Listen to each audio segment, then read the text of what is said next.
warahmatullahi wabarakatuh. Alhamdulillahirabbil alamin wal aqibatu lil muttaqin wala udwana illa 'alaz zalimin. Asyhadu an la ilaha illallah wahdahu la syarikalah wa asyhadu anna Muhammadan 'abduhu wa rasuluh. Allahumma salli ala Muhammad wa ala alihi wa sahbihi wa man tabi'ahu bi ihsanin ila yaumiddin. Qala ta'ala fil Qur'anil Karim, a'udzu billahi minasy syaithanir rajim. Fadhkuruni azkurkum washkuruli wala takfurun. Shadaqallahul adzim. Bapak, ibu-ibu, dan seluruh jamaah sholat duhur yang dirahmati oleh Allah Ta'ala, mari kita senantiasa untuk bersyukur karena alhamdulillah di siang hari ini atas limpahan rahmat, hidayah, karunia dan taufiknya kita dapat melaksanakan kewajiban yaitu sholat duhur tepat awal waktu, dan alhamdulillah bisa berjamaah di Masjid Raya Candi Lama ini. Yang kita lakukan saat ini merupakan salah satu bukti ketaatan, kecintaan kita kepada Allah dan kepada Rasulullah Sallallahu Alaihi Wasallam. Mudah-mudahan kita semuanya dirahmati oleh Allah, karena barang siapa yang taat kepada Allah dan Rasulnya, maka Allah akan berikan rahmat kepadanya. Bapak, ibu-ibu, seluruh jamaah sholat duhur yang berbahagia, dalam kesempatan kultum ini saya mencoba menyampaikan materi singkat tentang orang mukmin yang utama dan yang cerdas. Diriwayatkan dari Abdullah bin Umar radhiyallahu anhu bahwa Abdullah bin Umar sedang bersama dengan Rasulullah SAW. Kemudian datang seorang laki-laki dari kaum Ansor mengucapkan salam kepada Nabi Muhammad SAW, lalu bertanya, "Ya Rasulullah, ayyul mu'minina abdul?" Faqala ahsanuhum khuluqan. Qala fa ayyul mu'minina ahyas? Qala aksaruhum lil mauti dzikra wa ahsanuhum lima badahus dada ulaikal aqyas. Wahai Rasulullah, siapa orang mukmin yang paling utama? Rasulullah menjawab, orang yang paling baik akhlaknya. Orang tersebut bertanya lagi, lalu siapa orang mukmin yang paling cerdas?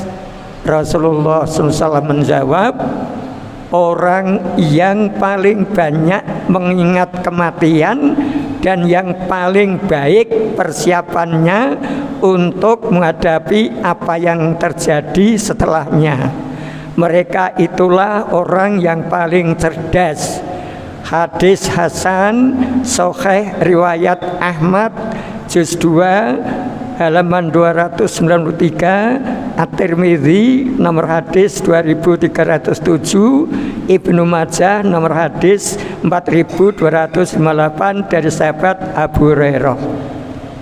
Jadi itulah Bapak dan Ibu-ibu, ketika seorang laki-laki datang tanya kepada Rasulullah tentang orang mukmin yang utama dan orang mukmin yang cerdas, Rasulullah memberi jawaban seperti yang sudah saya sampaikan tadi.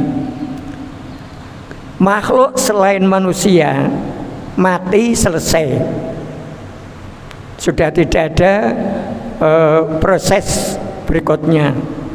Manusia mati diminta pertanggungjawaban amal perbuatannya ketika dia masih di dunia.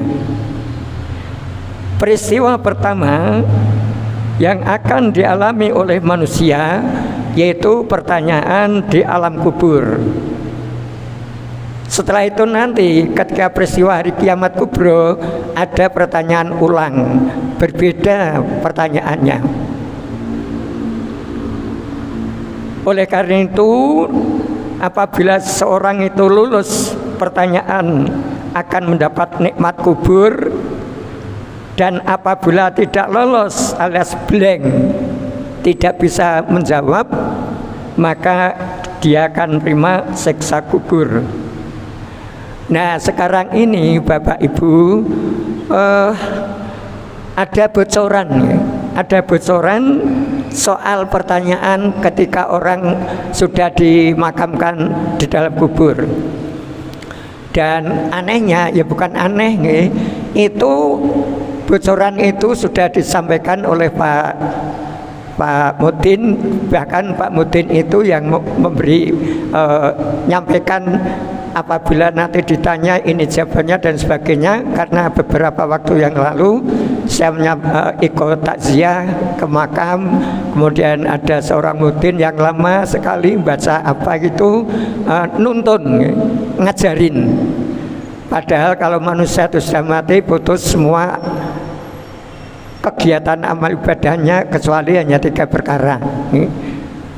Nah, di sini dalam buku Alam Kubur yang disusun oleh Muhammad Ali Hasan Umar, halaman 123, bukunya penerbit Tua Putra Semarang, itu yang ditanyakan itu ada 4 hal. Yang pertama, siapa Tuhanmu? Yang kedua, siapa nabimu? Yang ketiga, apakah imanmu? Yang keempat, apakah kiblatmu? Tapi mungkin nanti di lain yang di lain lagi ada yang mengatakan apa agamamu? Itu juga ditanyakan. Oleh karena itu, kembali pada hadis tersebut, orang yang cerdas itu yang dimaksud hadis Nabi bukan cerdas tentang yang berkaitan dengan pengetahuan umum, tapi di sini cerdas tentang spiritual, agamanya baik. Oleh karena itu, mari Bapak Ibu untuk mempersiapkan diri sebelum kita nanti ajal tiba, sebelum malaikat maut menjemput kita persiapkan bekal yang sebaik-baiknya, yaitu amal soleh kita lakukan dengan ikhlas karena Allah Subhanahu wa Ta'ala. Kita melakukan suatu amal ibadah bukan karena mengharapkan pujian dari orang lain. Di antaranya di sini juga disebutkan bahwa nanti kita akan lancar menjawab dari pertanyaan 2 malaikat mungkar dan nakir. Itu kita disuruh memperbanyak bacaan La ilaha illallah Muhammadur Rasulullah. Itu agar kita banyak membaca kalimat tersebut. Ini juga terdapat di dalam buku tentang alam kubur atau alam barzah yang disusun oleh Muhammad Ali Hasan Umar, halaman 113. Nah, kemudian hal yang lain Bapak Ibu, ini pernah disampaikan oleh beliau Bapak Dr. Andes Haji Musman Tholib. Di alam kubur itu kan gelap. Kubur yang sekarang ini menunggu kita, menanti kita, itu menyampaikan informasi bahwa aku rumah yang terpencil, maka sukalah membaca Al-Quran. Monggo panjenengan di rumah masing-masing punya Al-Quran, dibaca setiap malam walaupun hanya berapa lembar, syukur 1 juz misalnya, jangan sampai tidak baca. Yang kedua itu sholat malam, itu nanti menerangi gelapnya kubur. Kemudian berikutnya memperbanyak amal soleh, ini nanti yang menjadi lambaran kita, istilahnya kambal atau spray Pak, agar nanti kita bisa nyaman di alam barzah itu.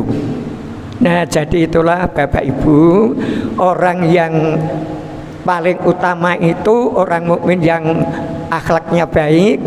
Kenapa? Karena misi Rasulullah yang pertama sebelum menyampaikan tentang akidah dan ibadah, terutama akhlak dulu, yang Rasulullah sampaikan, innama bu'istu liutamimma maharimal akhlak, aku diutus oleh Allah untuk memperbaiki akhlak.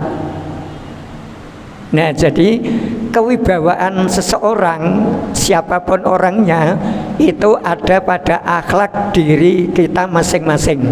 Kalau orang itu perilakunya, akhlaknya, perbuatannya baik, orang itu sangat simpati, seneng.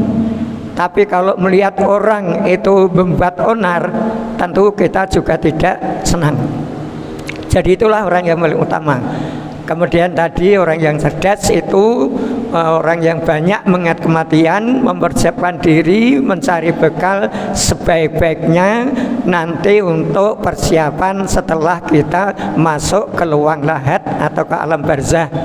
Dan berikutnya setelah hari kiamat kubro datang, nanti manusia juga akan dikumpulkan, kaki dua manusia itu tidak akan bisa beranjak sebelum menjawab pertanyaan yang diajukan Allah. Ada 4 hal, insya Allah di lain waktu akan saya sampaikan.